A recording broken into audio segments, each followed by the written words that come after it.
देखिए कैलकुलेशन बहुत आसान है, कैलकुलेशन बहुत आसान है हमारे पास। 22 डिवाइडेड बाय 44, 22 डिवाइडेड बाय 44, ये अबाउट 22 हाफ है 44 का, ठीक है, ये अबाउट हाफ है।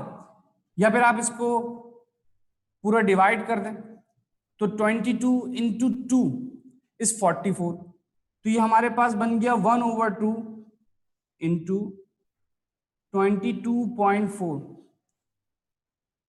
ठीक है। या तो आप डायरेक्टली सपोज कर लेंगे भाई 22 अबाउट हाफ है 44 का, यानी कि 44 इज द डबल ऑफ 22, तो आप 1/2 कर दें या फिर बकायदा डिवाइड कर दें, कोई मुश्किल बात नहीं। 1/2 हमारे पास बनेगा 22.4 से मल्टीप्लाई करना, तो देखिए हमारे पास 1/2 को 22.4 से मल्टीप्लाई करें तो 1/2 हाफ होता है। हाफ को किसी भी वैल्यू से मल्टीप्लाई करें, किसी भी वैल्यू से मल्टीप्लाई करें तो वो उस वैल्यू को भी हाफ कर देता। 1/2 सॉल्व किया 22.4 से, तो 22.4 2 से डिवाइड हो रहा है, तो ये हो गया 11 और ये हो गया 2, 11.2। वॉल्यूम बच्चों हमारे पास क्या बना, 11.2 डेसीमीटर क्यूब, 11.2 डेसीमीटर क्यूब की हमारी ये वैल्यू बनी है, ठीक है। ये हमने वॉल्यूम कैलकुलेट कर लिया। इसके बाद आगे बढ़ते हैं सेकंड पार्ट पे, नंबर ऑफ मॉलिक्यूल्स कैलकुलेट करेंगे। नंबर ऑफ मॉलिक्यूल्स कैलकुलेट करते हैं तो नंबर ऑफ मॉलिक्यूल्स के लिए जाहिर सी बात है पहले आपको मोल्स मालूम होने चाहिए, सही। मोल्स मालूम करेंगे और नंबर ऑफ मॉलिक्यूल्स फाइंड करने हैं तो अवोगाड्रो नंबर से, इसकी स्टैंडर्ड वैल्यू होती है अवोगाड्रो नंबर से मल्टीप्लाई कर देंगे तो नंबर ऑफ मॉलिक्यूल्स आ जाएंगे,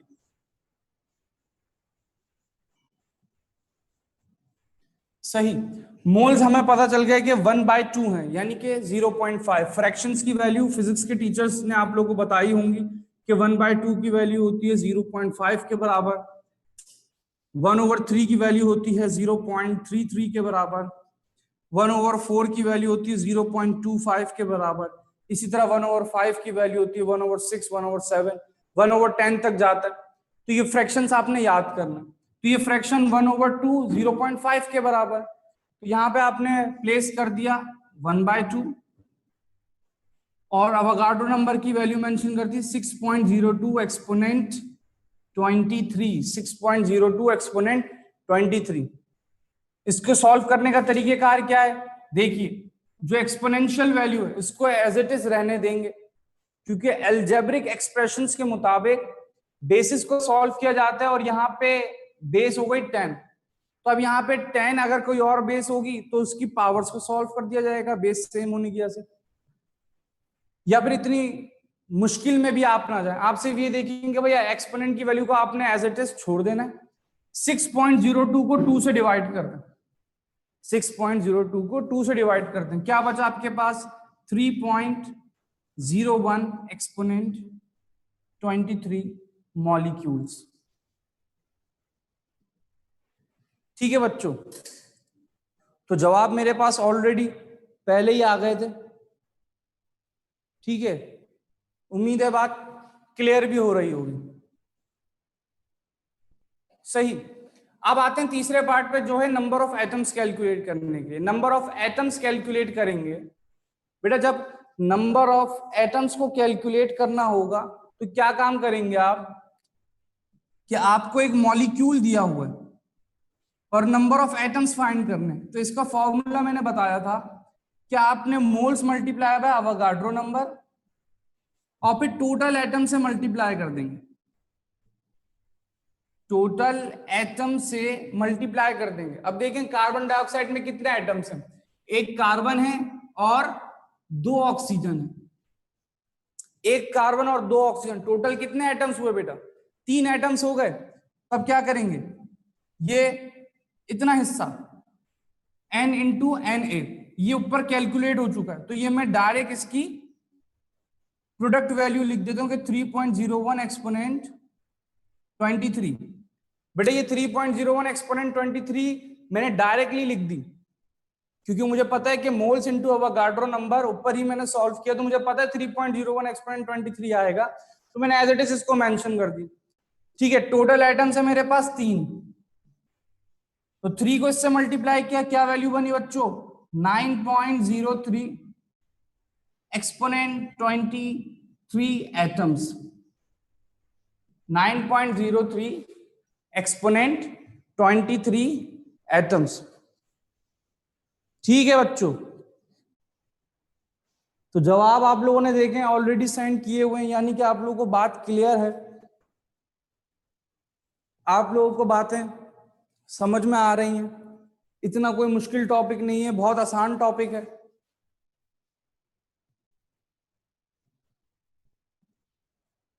ठीक है बेटा, आगे बढ़ते हैं, आगे बढ़ते हैं, नेक्स्ट क्वेश्चन की तरफ चलते हैं, कुछ बातें और डिस्कस करेंगे नेक्स्ट क्वेश्चन में।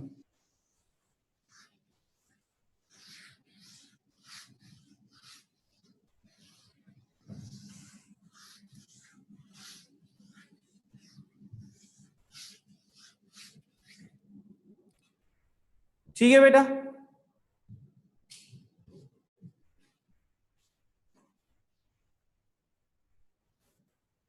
बेटा आप रेशो से करेंगे तब भी मेथड सही है, रेशो कोई गलत बात थोड़ी है, रेशो बिल्कुल करेक्ट मेथड है। ठीक है, रेशो से करेंगे बिल्कुल करेक्ट बात होगी, मोल रेशो से भी आप फाइंड कर सकते हैं, लेकिन ये सिंपल मेथड है, यानी कि ये कॉमन मेथड है, ये यूजुअली तकरीबन मेजॉरिटी बच्चे सॉल्व कर रहे होते हैं इस मेथड से, तो मैं इससे इसलिए सॉल्व करवा रहा हूं ताकि हर एक बच्चे का रिवीजन हो जाए। सही, नेक्स्ट क्वेश्चन की तरफ बढ़ते हैं। नेक्स्ट क्वेश्चन कह रहा है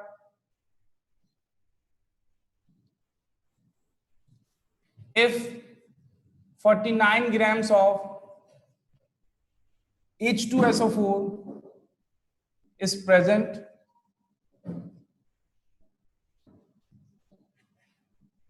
find out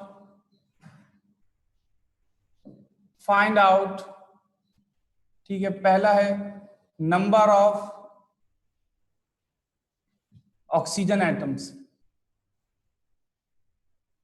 find out the number of oxygen atoms, या फिर इसको सेकंड कर देते हैं, पहला थोड़ा सिंपल कर देते हैं, पहला हम कर देते हैं मोल्स, पहला हम कर देते हैं मोल्स के फाइंड आउट द मोल्स, दूसरा है नंबर ऑफ ऑक्सीजन एटम्स, तीसरा हम कर देते हैं, ठीक है, आप में से किसी बच्चे को भी कोई कंफ्यूजन हो तो वो चैट में मुझे सेंड कर दें, इस वक्त चैट डायरेक्टली मैं देख रहा हूं,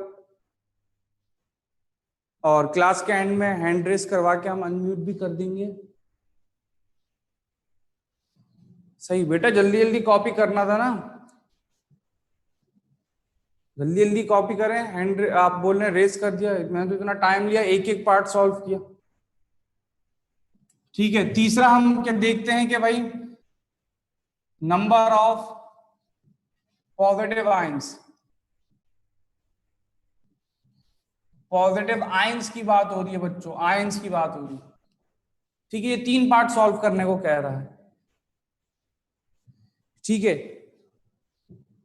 सॉल्व करेंगे, हमारे पास पहला पार्ट है मोल्स कैलकुलेट करने हैं, मोल्स कैलकुलेट करने हैं, मास दिया हुआ है 49 ग्राम्स, मास दिया हुआ है 49 ग्राम्स, मॉलिक्यूलर मास होता है H2SO4 का 98, H2SO4 का मॉलिक्यूलर मास है 98, डिवाइड किया, फिर हुई बात कि 49 का डबल होता है 98, तो 0.5 मोल्स होगा, मोल्स हो गए 0.5। ये पहला पार्ट हो गया, सिंपल पहला पार्ट। दूसरा पार्ट ऑक्सीजन एटम्स कैलकुलेट करने, ऑक्सीजन एटम्स कैलकुलेट करने हैं आपने,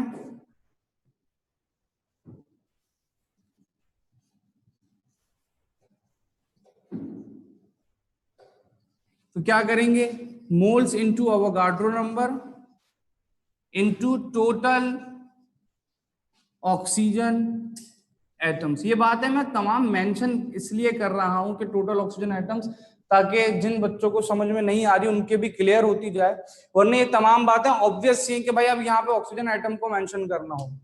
ठीक है भाई, मोल्स आपके पास ऊपर कैलकुलेट हो चुके हैं 0.5, अवोगाड्रो नंबर है 6.02 एक्सपोनेंट 23, और ऑक्सीजन आइटम टोटल कितने हो गए? ऑक्सीजन आइटम टोटल देखें H2SO4 में टोटल कितने हैं? 4 हो गए। सही। 0.5 को पहले मैं 4 से मल्टीप्लाई कर दूं, अगर 0.5 को मैं पहले 4 से मल्टीप्लाई कर दूं तो मेरे पास आंसर हो जाता है 2। ठीक है, 0.5 हाफ के बराबर है, 0.5 हाफ के बराबर है, 4 से मल्टीप्लाई किया तो 2 बचा। ठीक है, 0.5 हाफ के बराबर है, 4 से मल्टीप्लाई किया तो 2 बचा। अवोगाड्रो नंबर की वैल्यू एज इट इज हमारे पास यहां पे मेंशन कर दी। सही। 2 इंटू 6 हो गया 12, 12.04 एक्सपोनेंट 23, ये मल्टीप्लाई कर दिया। अब इसको आंसर, जरूरी नहीं है कि ये आंसर हो, जरूरी नहीं है ये आंसर हो, क्योंकि जब आप साइंटिफिक नोटेशन में कैलकुलेशन कर रहे होते हो तो साइंटिफिक नोटेशन में होता है कि एक लीस्ट वैल्यू हो हमारे पास, कि ना बड़ी वैल्यू हो ना छोटी वैल्यू। तो 12 मजीद सिंपल हो सकता है, तो ये हो सकता है 1.2, हो जाएगा 1.2 एक्सपोनेंट 24। देखें, बड़ी वैल्यू को अगर आप छोटा करेंगे, जैसे 12 को 1.2 कर दिया तो एक्सपोनेंट की वैल्यू पॉजिटिव में इंक्रीज होती है। ये बहुत हमें जैसे बोलते हैं ना, साइंस से हट के बात कर रहा हूं मैं, कि इस तरीके से समझाना कोई तुक नहीं है, लेकिन फिर भी मैं सिर्फ और सिर्फ एक्सप्लेनेशन के लिए आपको ये बता रहा हूं कि अगर बड़ी वैल्यू को छोटा करना हो तो एक्सपोनेंट पॉजिटिव में इंक्रीज कर दें, और छोटी वैल्यू को बड़ा करना हो तो एक्सपोनेंट को नेगेटिव में इंक्रीज कर दें। जैसे 0.001 को मैं अगर आप लोगों से कहूं कि साइंटिफिक नोटेशन में कन्वर्ट कर दीजिए, अगर मैं आप लोगों से कहूं 0.001 को साइंटिफिक नोटेशन में कन्वर्ट कर दीजिए, तो देखें 1 2 3 4 डेसिमल की प्लेसमेंट होगी, 1 एक्सपोनेंट -4, माइनस में इंक्रीज होगी वैल्यू। छोटी वैल्यू को बड़ा करना था, नेगेटिव में इंक्रीज हुई, बड़ी वैल्यू को छोटा करना था, पॉजिटिव में इंक्रीज हुई। तो ये हमारे पास होगा 1.2 एक्सपोनेंट 24 ऑक्सीजन एटम्स। सही।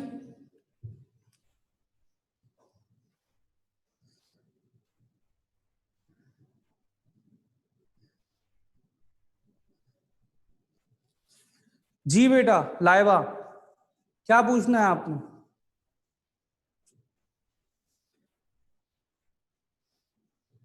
बेटा ये लॉन्ग क्वेश्चंस असल में आपको इसलिए लग रहे हैं क्योंकि मैं एक ही क्वेश्चन में 3 पार्ट सॉल्व कर रहा हूं।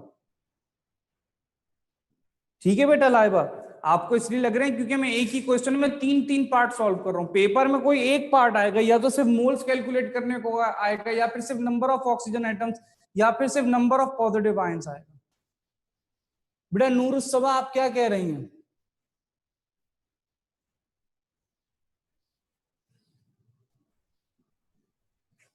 बेटा एक्सपोनेंट की वैल्यू बढ़ती और कम होती है, सिर्फ साइन चेंज नहीं होते, एक्सपोनेंट की वैल्यू भी चेंज होती है। ठीक है, अगर आप बड़ी वैल्यू को छोटा करें या छोटी वैल्यू को बड़ा करें। ठीक है भाई, यहीं पे मैं तीसरा पार्ट बल्कि ऊपर सॉल्व कर देता हूं, तीसरा पार्ट। ठीक है, तीसरा पार्ट देखें क्या लिखा हुआ है, नंबर ऑफ पॉजिटिव आयंस। अब number of positive ions find करने के लिए, number of positive ions find करने के लिए आपको H2SO4 की आयनाइजेशन मालूम होनी चाहिए। H2SO4 इज एन इलेक्ट्रोलाइट और स्ट्रॉन्ग इलेक्ट्रोलाइट। अगर वीक इलेक्ट्रोलाइट होता तो इसकी आयनाइजेशन, इसके आयंस कभी नहीं पूछता वो। H2SO4 एक स्ट्रॉन्ग इलेक्ट्रोलाइट है। अगर किसी के जहन में सवाल आ रहा है कि सर हमें कैसे पता चलेगा कौन स्ट्रॉन्ग इलेक्ट्रोलाइट है कौन वीक इलेक्ट्रोलाइट है, बेटा जब हम ये चैप्टर 7 सॉल्यूशन इन इलेक्ट्रोलाइट्स पढ़ेंगे तब मैं आपको बताऊंगा कि भाई तमाम स्ट्रॉन्ग एसिड्स, तमाम स्ट्रॉन्ग बेसिस और तमाम सॉल्ट्स, ठीक है फिर से रिपीट कर रहा हूं, तमाम स्ट्रॉन्ग एसिड्स, तमाम स्ट्रॉन्ग बेसिस और तमाम सॉल्ट्स स्ट्रॉन्ग इलेक्ट्रोलाइट्स होते हैं। ठीक है, तमाम वीक एसिड्स जिसमें ऑर्गेनिक एसिड्स भी आते हैं, तमाम वीक बेसिस जिसमें ऑर्गेनिक बेसिस भी आती हैं, और सॉल्ट की एक लेड एसिटेट की अपना एक्सेप्शनल केस है कि वैसे तो आप लोग सॉल्ट सारे स्ट्रॉन्ग इलेक्ट्रोलाइट्स में पढ़ते हैं, लेकिन जो लेड एसिटेट होता है ठीक है, इसी तरीके से मरकरी क्लोराइड जो होता है HgCl2, ये सॉल्ट जो है वीक इलेक्ट्रोलाइट्स में आते हैं। तो जब हम चैप्टर 7 पढ़ेंगे वहां पर रिपीट करेंगे, लेकिन अभी आपसे इतना रखें, H2SO4 एक स्ट्रॉन्ग इलेक्ट्रोलाइट है, इसकी आयनाइजेशन हमें मालूम होनी चाहिए। जहन में देखिए, इसकी H2SO4 की आयनाइजेशन में अपने जहन में करूं तो मुझे मालूम होगा कि भाई 2H पॉजिटिव और SO4 नेगेटिव आता है। सही। अब देखिए इसमें पॉजिटिव कौन है, नेगेटिव कौन है? पॉजिटिव आयन ऑब्वियसली ये। ठीक है, तो कैलकुलेट करने की वैसे ज्यादा जरूरत नहीं है, फिर भी मैं पूरा मेथड सॉल्व करके दिखाऊं कि भाई number of positive ions calculate करना है, number of positive ions calculate करना है। तो मोल्स इनटू अवोगाड्रो नंबर और टोटल पॉजिटिव आयंस मेंशन कर दिए मैंने। ठीक है, मोल्स और अवोगाड्रो नंबर। ठीक है, मोल्स कितने हो गए 0.5, अवोगाड्रो नंबर हो गया 6.02 एक्सपोनेंट 23। टोटल पॉजिटिव आयंस देखिए, आयनाइजेशन से बच्चों देखिए कोफिशिएंट कितना है 2, कोफिशिएंट 2 है, तो यानी कि पॉजिटिव आयंस टोटल कितने हमारे पास 2 मौजूद है। ठीक है, टोटल कितने मौजूद है 2 मौजूद है। 0.52 से मल्टीप्लाई हुआ, 0.52 से मल्टीप्लाई हुआ, तो बच्चों क्या आंसर बना 1। 0.5 हाफ है, 0.5 हाफ है, हाफ को 2 से मल्टीप्लाई किया तो 2 से 2 कैंसिल हो गया, 1 आंसर आया। तो ये 1 आंसर हो गया। बचा क्या 6.02 एक्सपोनेंट 23, तो हमारे पास वैल्यू बची 6.02 एक्सपोनेंट 23 पॉजिटिव आयंस। ठीक है, ठीक है, समझ में आ रहा है ना सबको? किसी को कोई कंफ्यूजन तो नहीं है अभी तक? बहुत आसान मेथड है, बहुत आसान क्वेश्चंस हैं। जी बेटा फिजा।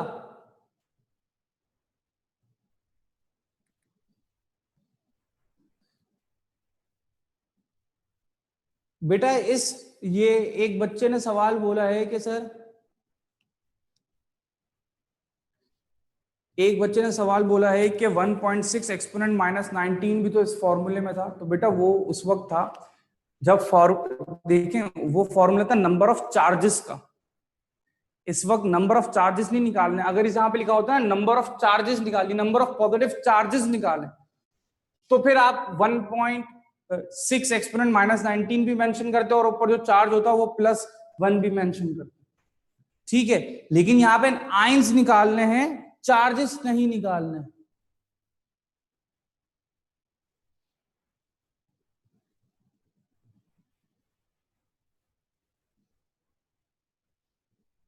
अच्छा, सही बेटा, कर लेते हैं इनकी रिक्वेस्ट एक्सेप्ट कर ली। बेटा चार्जेस वाले की जरूरत नहीं है, चार्जेस वाला मैंने पूरा आपको मेथड समझा दिया था। असल में चार्जेस में 1.6 की जो वैल्यू आ जाती है ना, तो वो कैलकुलेशन में थोड़ा मसला हो जाता है। ठीक है, फिर भी आप लोगों को मैं करवा दूंगा, अभी जरूरत नहीं है। n 0.5 कैसे लिया बेटा? n 0.5 कैसे लिया? कैलकुलेट किया था ना बेटा, कैलकुलेट किया था ना। n की वैल्यू देखें कैसे निकाली, मास ओवर मॉलिक्यूलर मास होता है, मास ओवर मॉलिक्यूलर मास था। मास देंगे 49 है, मॉलिक्यूलर मास 98 है, सॉल्व करें 0.5 हो जाएगा, 49 का डबल होता है 98। अभी तक आपको जितने सवाल करवाए, दूसरा सवाल है, इन दोनों में मैंने डेटा ऐसा दिया है कि डेटा में जो मास की वैल्यू हो वो हाफ हो मॉलिक्यूलर मास से, ताकि आपको कैलकुलेशन करने में आसानी हो।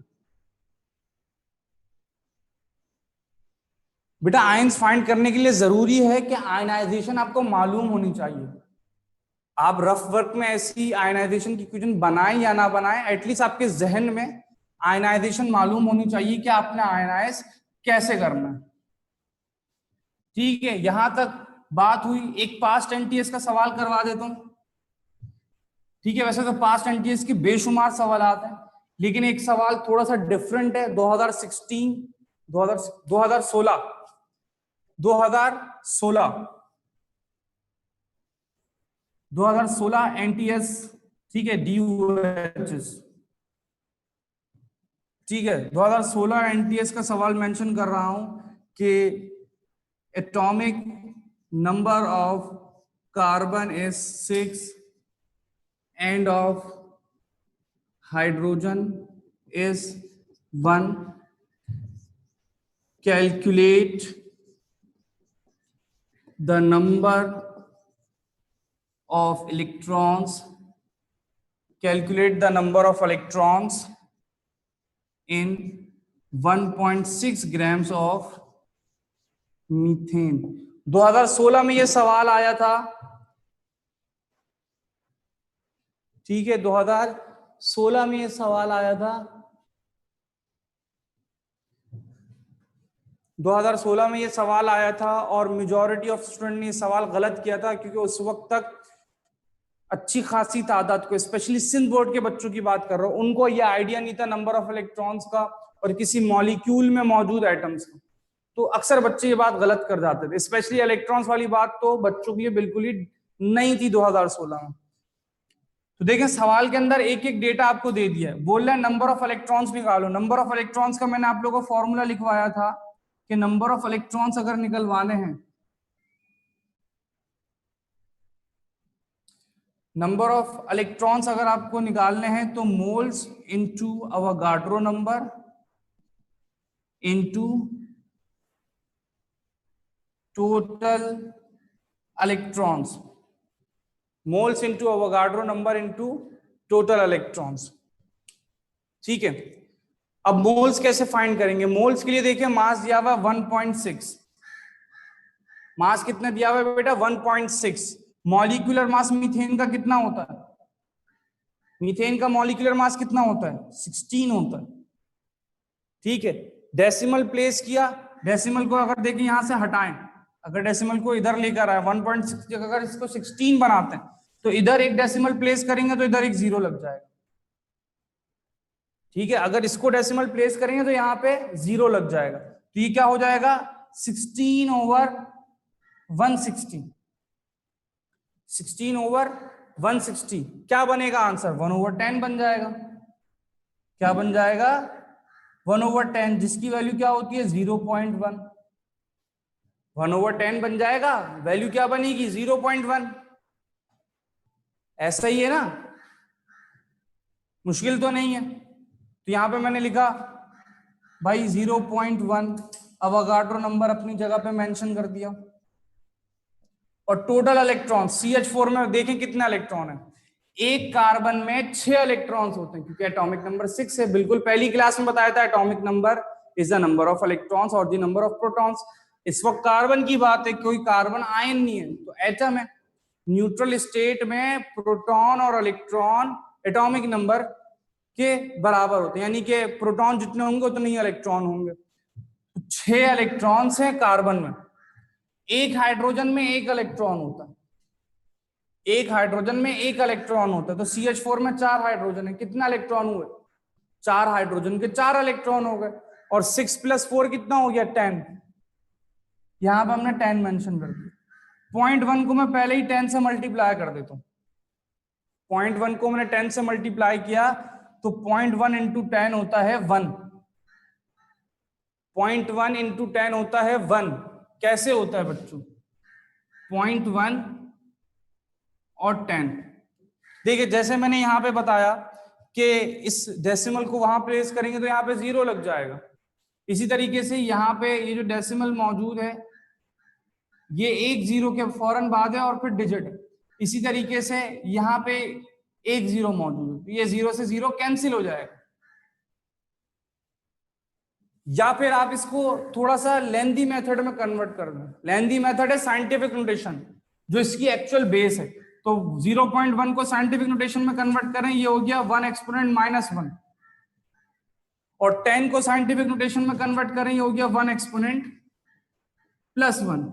-1 से +1 कैंसिल, 1 इंटू 1 तो 0.1 इंटू 10 1. ठीक है, ये 1 हो गया. तो इलेक्ट्रॉन की वैल्यू कितनी आई? 6.02 एक्सपोनेंट 23 इलेक्ट्रॉन्स. 6.02 exponent 23 electrons. ठीक है बेटा, ये बात जो 160 वाली बात है ये आपको समझ में नहीं आई, इसको भी मैं साइंटिफिक नोटेशन में कन्वर्ट कर देता हूँ। रुकिए, इसको भी मैं साइंटिफिक नोटेशन में कन्वर्ट कर देता हूँ। देखिए 1.6 है, ये 16 है। साइंटिफिक नोटेशन में कन्वर्ट किया तो 1.6 को मैं 16 अगर बना दूं तो ये हो जाएगा 16 एक्सपोनेंट -1।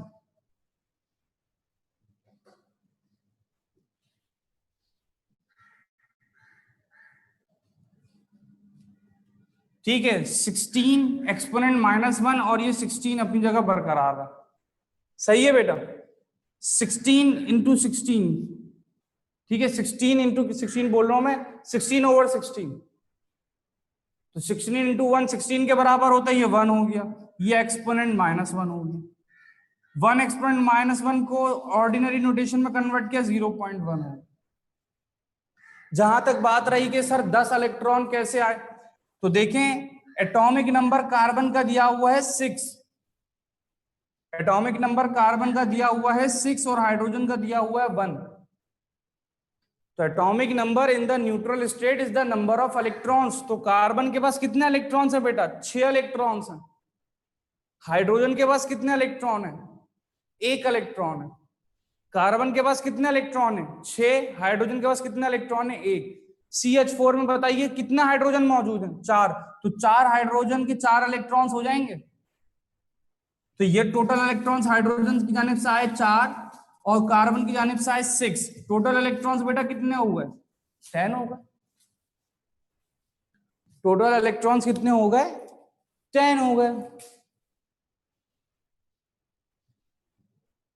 बेटा अब ये बातें अगर आप लोग जहन में सोच रहे सर अगर 1.6 की जगह 1.63 होता तो फिर क्या करते, तो बेटा इस तरीके से नहीं होता। जब एनटीएस में स्पेशली एप्टीट्यूड टेस्ट में आप लोगों को वैल्यूज दी जाती है ना विदाउट कैलकुलेटर, तो वो इस बिहाफ पे दी जाती है कि वो सॉल्व हो सके। तो ये 1.6 दिया जाने का मकसद ही ये था क्योंकि उनको पता था कि CH4 का मॉलिक्यूलर मास 16 है, तो वो जानते हैं कि 1.6/16 0.1 हो जाएगा, आगे कैलकुलेशन आसान होगी। तो हम लोग अपनी जानिब से अगर सोचते हुए अगर वैल्यूज बनाते रहेंगे तो विदाउट कैलकुलेटर पॉसिबल नहीं होंगी। फिर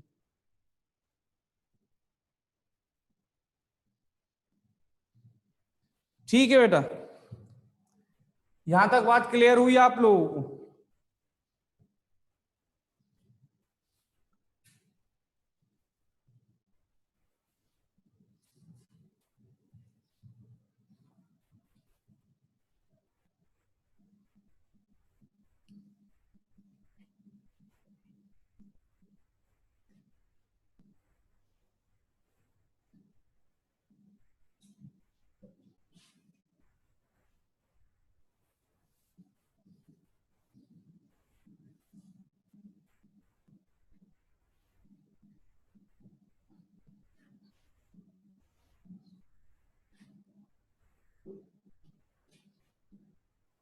देखिए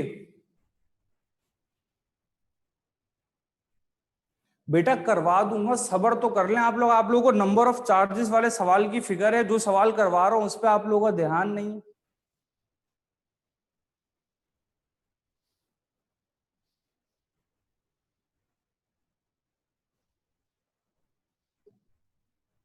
जी जी बेटा लाइबा बोलिए।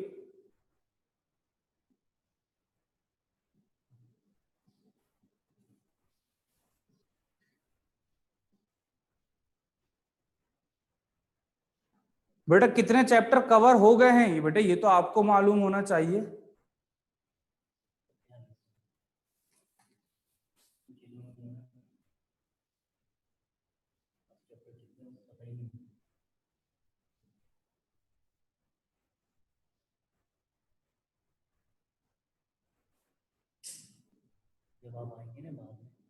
बेटा अभी जो है डिफरेंट ग्रुप्स में डिफरेंट अमाउंट ऑफ चैप्टर्स हो चुके हैं। इस वक्त 3 ग्रुप्स को मर्ज करके पढ़ाया जा रहा है, तो इस वक्त सिर्फ वही चैप्टर्स पढ़ा रहा हूं मैं जो अभी तक नहीं पढ़ा है। इसके अलावा जिस ग्रुप के जो जो चैप्टर्स रह गए होंगे या फिर जिस भी बच्चे के, जैसे अगर किसी का एडमिशन लेट हुआ है तो उनके उस चैप्टर के एटलीस्ट इनको नोट्स प्रोवाइड कर दिए जाएंगे।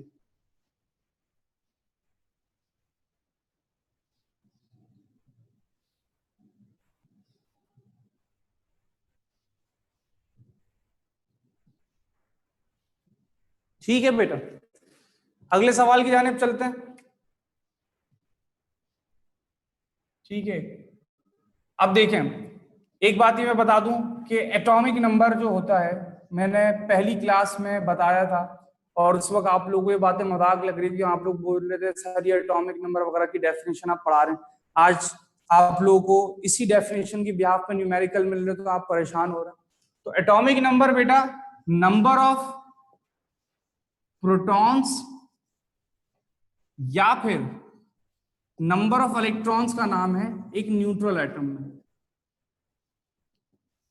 अगर कोई न्यूट्रल स्पीशी है, कोई एटम है, तो नंबर ऑफ इलेक्ट्रॉन्स और नंबर ऑफ प्रोटॉन्स के बराबर होता है एटॉमिक नंबर। और अगर कोई आयनिक स्पीशी होती है तो इसमें सिर्फ नंबर ऑफ प्रोटॉन्स को देखते हैं। अब एटॉमिक नंबर सर हमें कैसे पता चलेगा कितना है, तो बेटा आपको याद करना है।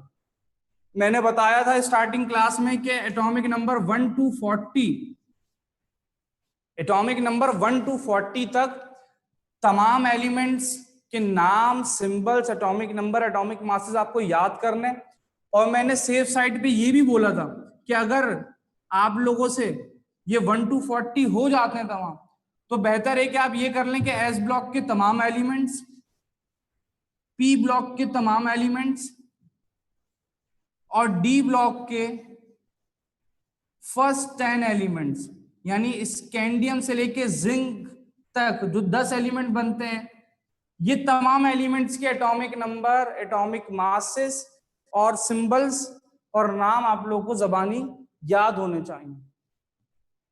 अच्छा, अगर पेपर में कभी सवाल, जैसे कि एक सवाल मैंने नंबर ऑफ इलेक्ट्रॉन्स का करवाया, अगर सवाल नंबर ऑफ प्रोटॉन्स का आ जाए, अगर सवाल नंबर ऑफ प्रोटॉन्स का आ जाए, जैसे कि वो कहे कि calculate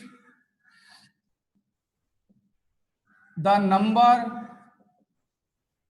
of protons in 40 grams of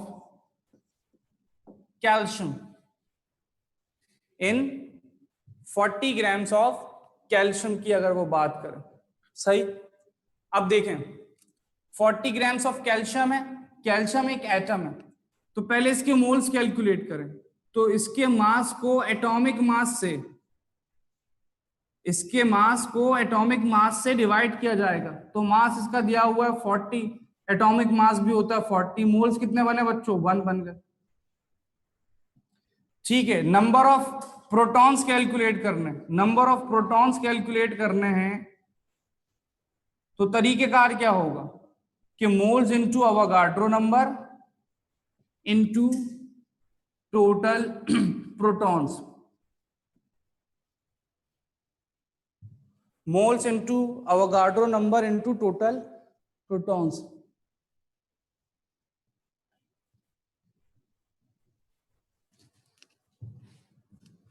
ठीक है, तो मोल्स हमारे पास हो गए 1, अवोगाड्रो नंबर हो गया 6.02 एक्सपोनेंट 23, और टोटल प्रोटॉन्स कितने हो गए? अब देखें, कैल्शियम, कैल्शियम का एटॉमिक नंबर होता है 20, कैल्शियम का एटॉमिक नंबर होता है 20, तो नंबर ऑफ प्रोटॉन्स कितने होंगे? 20 हो जाएंगे। ठीक है, ये कितने हो जाएंगे? 20। अब सॉल्व करने का क्या तरीकेकार है, देखें बेटा, 20 और 6.02 एक्सपोनेंट 23 है, तो आप इसको किस तरीके से कन्वर्ट कर लें? आप इसको, मैं सिंपल करके बता रहा हूं क्योंकि अक्सर बच्चों को कैलकुलेशन में मसला हो रहा है, तो इसको कर लें 2 एक्सपोनेंट प्लस 1, इसको कर लें 20 को 2 एक्सपोनेंट प्लस 1, बड़ी वैल्यू को छोटी कर रहे हैं तो देखें पॉजिटिव में एक्सपोनेंट बढ़ रहा है, 2 इंटू 6 हो गया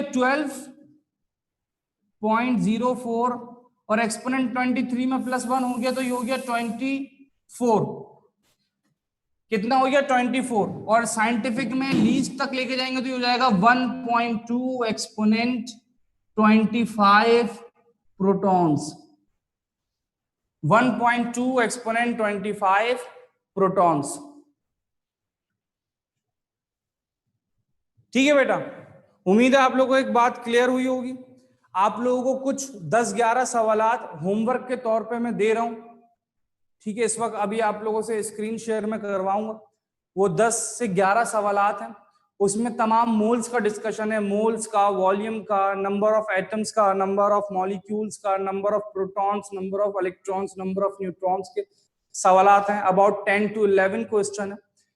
तो 10 से 11 सवाल में आप लोग की अच्छी खासी प्रैक्टिस हो जाएगी। और एक जो आप लोगों को ये बात थी कि सर हमें वर्कशीट्स कैसे मिलेंगी, तो वो बेटा इस तरीके से आप लोगों को मैं प्रोवाइड करता रहूंगा कि टॉपिक बाय टॉपिक आप लोगों को मैं यहाँ पे जब टॉपिक पढ़ा दूंगा उसके 1-2 सवाल पढ़ा दूंगा, तो स्क्रीन शेयर करवाते हुए आप लोगों को 10-15 सवाल हर टॉपिक के या चैप्टर के एंड के अंदर जितने भी सवाल बनते हैं वो शेयर करवा दूंगा, ताकि आप लोग के पास क्वेश्चन भी आ जाए, क्लास के भी क्वेश्चन आ जाए और अपनी प्रैक्टिस के लिए भी क्वेश्चन आ जाए। ठीक है, तो यहां तक अगर आप लोगों को कोई कंफ्यूजन है तो वो मुझे चैट में भेज दीजिए, तब तक मैं स्क्रीन शेयर करवा रहा हूं आप लोगों की।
एक सवाल आया है कि एटॉमिक नंबर मास नंबर का हाफ होता है।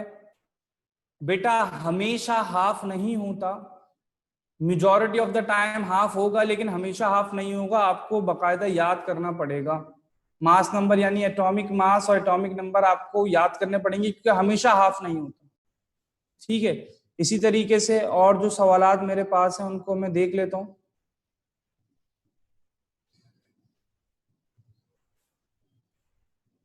कैलकुलेशन रिपीट कर दें प्रोटॉन्स की। बेटा कैलकुलेशन रिपीट कर दें प्रोटॉन्स की, तो प्रोटॉन्स की कैलकुलेशन में बेटा क्या बात रिपीट करूं, क्योंकि एटॉमिक नंबर कैल्शियम का 20 था और atomic number number of protons के बराबर होता है, तो जो 20 ही रहेगा। तो टोटल प्रोटॉन्स तो 20 हो जाएंगे। अवोगाड्रो नंबर हमारे पास 6.02 एक्सपोनेंट 23 रहेगा। ठीक है, मोल्स हमारे पास 1 रहेंगे। सही, तो 20 को मैंने सॉल्व करने के लिए 20 को मैंने सॉल्व करने के लिए, ठीक है, 20 को मैंने सॉल्व करने के लिए उसको साइंटिफिक नोटेशन में कन्वर्ट किया। तो 20 जब साइंटिफिक नोटेशन में कन्वर्ट हुआ तो देखें 20 में एक डेसिमल की प्लेसमेंट थी, जो यहां पे लेके गए तो +1 हो गया। 22 में कन्वर्ट हुआ, बड़ी वैल्यू को छोटे में कन्वर्ट किया। सही, तो ये 2 इंटू एक्सपोनेंट +1 हो गया, 2 एक्सपोनेंट +1। ठीक है, 2 इंटू 6.02 12.04 हो गया। और बेसिस सेम थी, 10 और 10 बेस सेम है, तो पावर ऐड हो जाएंगी। देखें मल्टीप्लिकेशन का साइन है, मल्टीप्लीकेशन का साइन है, पावर ऐड हो जाएंगी। पावर ऐड हो गई तो 23 + 1 24 हो गया। जवाब का एक सवाल बार बार आ रहा है कि सर बुक रीडिंग कैसे करनी है। बेटा बुक रीडिंग कैसे करनी है ये तो कोई सवाल बनता ही नहीं है। आपके पास एक बुक मौजूद है, उसको थॉरोली रीड करें, बार बार रीड करें, इंपॉर्टेंट पॉइंट्स जो आपको लग रहे हैं। बेटा इस वक्त अभी जरा थोड़ा सा क्लास को पॉज कर रहे हैं।